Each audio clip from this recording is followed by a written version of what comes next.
एबे आपण जो फोटो गुड़िक देखिले से सब सैमसंग S23 FE रे शूट होइछि वीडियोटी मध्य सेथरे शूट होछि। तो देखंतु एटा मो गाँव रास्ता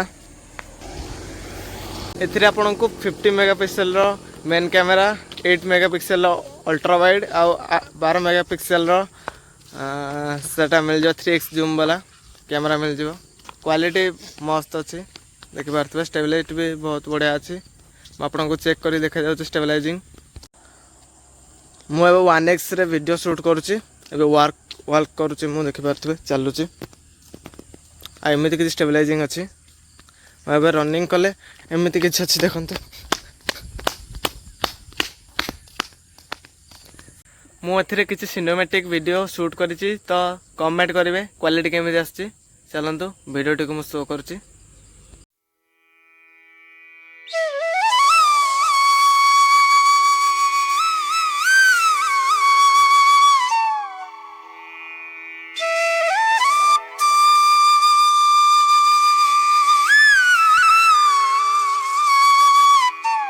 एटा आम गाँ रु आ गोटे गाँ को संजोग करथुवा रास्ता सेठ रहा आम गाँ आम एठिक आसलु मॉर्निंग वर्क रे। तो देखंतु दी साइड रे हमर बिल अछि पूरा केते सुंदर देखा सब पूरा ग्रीन ग्रीन से गुडा सब टावर गुडा देखंतु मु जूम करूची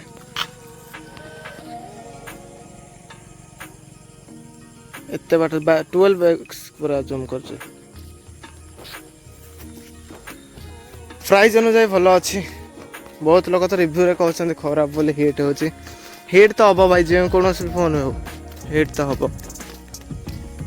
फोन को फोन भली यूज करा पड़ेगा आपन जदि अलग ये यूज करेंगे तो हिट तो हम ऑब्वियसली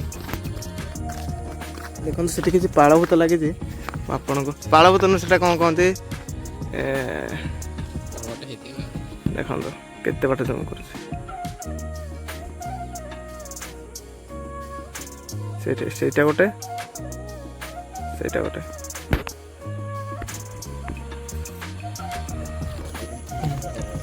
एबे जो वीडियोटा शूट होची सेटा 0.6x माने अल्ट्रा वाइड रे सेते क्वालिटी आसीबनी किंतु आसुची भलो क्वालिटी सेते भलो क्वालिटी आसीबनी स्टेबलाइजिंग मस्त अछि भाई सब टू बेस्ट।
तो भाई मैंने मुझे घर को आसी जाइए तो आपण मानक गोटे इम्पोर्टाट कथा कहबी जो मैंने भी सैमसंग रो S23 FE नवा को जाउछनी किंबा S23 भी S24 भी तो इम्पोर्टाट कथा दे मन ध्यान दे शुणु ये फोन चार्जर किंबा किछि भी कवर किछि भी मिले नहीं तो किणवे तो अफोर्ड करें तो किणतु ये फोन टी को बहुत केयर नाक पड़े कारण यार गोटे लेंस गुटिक 3000 टଙ୍କା पड़ जाऊँगी जदि टिके स्क्रैच है आप ठीक से वीडियो बन पारे आ मु तो ये फोनटा आनली आमर ये एरिया मिल ही लानी ता काच किंबा तार बैक कवर मिल ही तो जदि भी फोन टी किणुंट तार अलग चार्जर नाक पड़ो 24 वाट आस चार्जरटा केबल दे दूसरी कि चार्जर देना तो चार्जरटा केवल 2000 माने 2000 टଙ୍କା खाली तो चार्जरटा आ केबल दे दूसरी चार्जर देना आ बैक कवर भी ना बैक कवर आपन को अलग निजे किनिया को पड़ो तो आपण एरिया जब मिल जाए तो भल कथा ना आप डायरेक्ट फोन ऑर्डर कला बेलू ଅର୍ଡ଼ର କରିନେବେ ତା ସହିତ ଆସୁଛି। ଫୋନ୍ଟାକୁ କେୟାର ନେବାକୁ ପଡ଼ିବ କାରଣ ତାର ପଛପଟଟା ପୁରା କାଚ ଅଛି, ଟିକେ ପଡ଼ିବ ମାନେ ସେ ପୁରା ଖତମ। ଯେତିକି ଟଙ୍କାର ଫୋନ୍ କିଣିଛ ତା ଅଧା ଟଙ୍କା ପୁଣି ତା ପଛରେ ସାରିବ। ତ ଯିଏ ବି ବ୍ଲଗିଂ ପାଇଁ ଆଣିବ କି ଯେଉଁଥିପାଇଁ ବି ଆଣିବ ତ ବାଗେଇକି ଧରିବ, କାରଣ ପଡ଼ିଲା ମାନେ ସେ ଗଲା। ପୁରା କାଚରେ ଫୋନ୍ଟା ହେଇଛି, ଆଲୁମିନିୟମ ଲାଗିଛି ତା ସାଇଡ଼୍ ପଟେ, ଆଉ ପଛପଟଟା ପୁରା କାଚ, ଆଗଟା କାଚ। ମୁଁ ବହୁତ ଜଣଙ୍କର ରିଭ୍ୟୁ ଦେଖିଲି, ସେମାନେ କହୁଛନ୍ତି ଫୋନ୍ଟା ହିଟ୍ ହେଉଛି। ତ ଯେକୌଣସି ଫୋନ୍ ବି ଆପଣ କରନ୍ତୁ, ସେ ଆଇଫୋନ୍ ବି ହିଟ୍ ହୁଏ, ଇଏ ବି ହିଟ୍ ହେବ। କାରଣ ଫୋନ୍ ମାତ୍ରକେ ତ ହିଟ୍ ହେବ ନା, କ୍ୟାମେରା ଏତେ ସମୟ ଓପନ୍ ରହିଲେ। ଆପଣ ଯଦି ଗେମିଂ କରିବେ, ଗେମିଂ ତ କଲେ ହିଁ ଅଟୋମେଟିକ୍ ଫୋନ୍ ଗୁଡ଼ିକ ଖରାପ ହୋଇଯାଏ।